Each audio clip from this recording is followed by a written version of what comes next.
अगर किसी व्यक्ति का ब्लड प्रेशर 140/90 से ज़्यादा हो जाता था तो इस स्थिति को हम हाइपरटेंशन बोलते थे। लेकिन अमेरिकन हार्ट एसोसिएशन ने जो है वो पूरी गाइडलाइन को जो है वो 2017 में रिवाइज किया है, और इसके हिसाब से क्या चेंजेस आए हैं वो सारा कुछ इस वीडियो में आपको बताऊंगा। देखिए, जो ओल्ड गाइडलाइन है, पहले तो हम ये देख लेते हैं कि सामान्य जो ब्लड प्रेशर होता है वो कितना होता है, 120/80। यानी कि ऊपर वाला जो सिस्टोलिक ब्लड प्रेशर है वो 120 होता है, और नीचे वाला जो डायस्टोलिक ब्लड प्रेशर होता है वो 80 होता है। उसे हम जो है वो डायस्टोलिक ब्लड प्रेशर बोलते हैं। लेकिन अब जो न्यू गाइडलाइंस हैं उसके हिसाब से नॉर्मल ब्लड प्रेशर तो उतना ही है, लेकिन जो जो हाइपरटेंशन की जो कैटेगरीज हैं उनको चेंज कर दिया गया है। जो ओल्ड गाइडलाइंस हैं उनके हिसाब से 120 से लेके 139 तक भी जो है हम इसे हाई नॉर्मल बोलते थे, लेकिन हाइपरटेंशन की कैटेगरी में इसको हम नहीं रखते थे।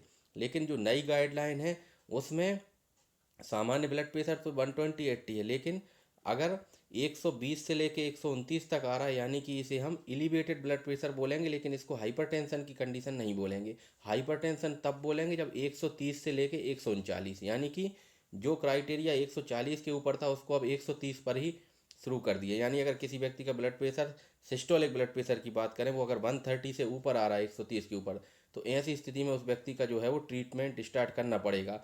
और 130 से 139 के बीच में है तो इसे हम स्टेज 1 हाइपरटेंशन बोलेंगे, और अगर 140 के ऊपर निकल जाता है तो इसे स्टेज 2 हाइपरटेंशन बोलेंगे।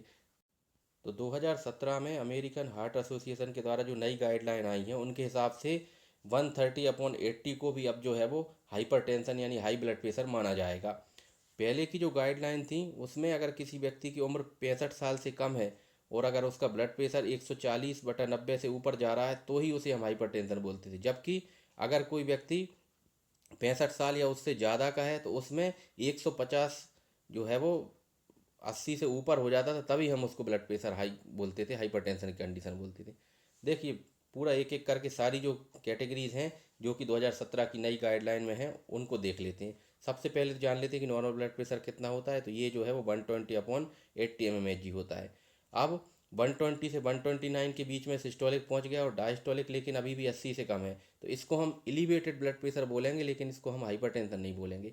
हाइपरटेंशन तब बोलेंगे जब ब्लड प्रेशर जो है वो 130 से 139 के बीच में पहुंच जाए सिस्टोलिक, और डायस्टोलिक 80 to 89 के बीच में पहुंच जाए, तो इसको हम स्टेज 1 हाइपरटेंशन बोलेंगे। स्टेज 2 का मतलब ये है कि सिस्टोलिक ब्लड प्रेशर जो है वो 140 या उसके ऊपर निकल गया और डायस्टोलिक जो है वो 90 या उसके ऊपर निकल जाए, तो इसको हम बोलेंगे स्टेज 2 हाइपरटेंशन।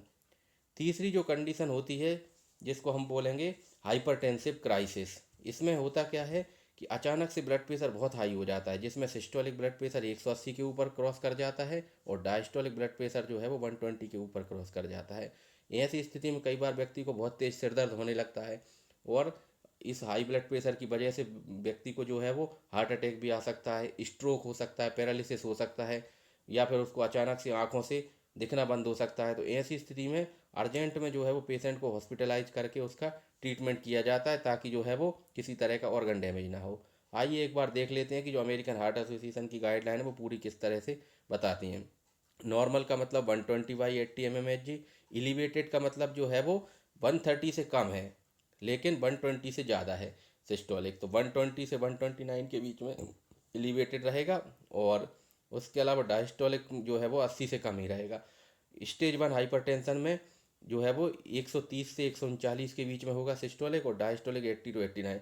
और इस स्थिति में जब ये स्टेज 1 हाइपरटेंशन जो है वो हो गया है तो हमें ट्रीटमेंट स्टार्ट करने की ज़रूरत पड़ती है। इसके पहले हम यही मानते थे कि 140 और 90 यानी सिस्टोलिक 140 डायस्टोलिक 90 इसके ऊपर हो जाता है तभी हम जो है वो टेबलेट स्टार्ट करते थे। लेकिन अब हमें 130 के ऊपर जो है वो जैसे ही ब्लड प्रेशर जाएगा हमें जो है वो मेडिसिन से स्टार्ट करनी पड़ेंगी, और ये मेडिसिन आपका डॉक्टर जो है वो आपको एडवाइस करके देगा।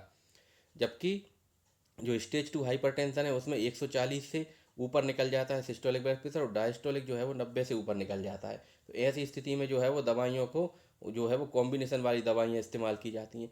और जब हाइपरटेंसिव क्राइसिस हो जाता है तो इसमें फिर तत्काल में जो है वो पेशेंट को एडमिट करके उसका ट्रीटमेंट किया जाता है। तो जानकारी पसंद आई तो वीडियो को लाइक कर दें, चैनल को सब्सक्राइब कर लें। Thank you so much.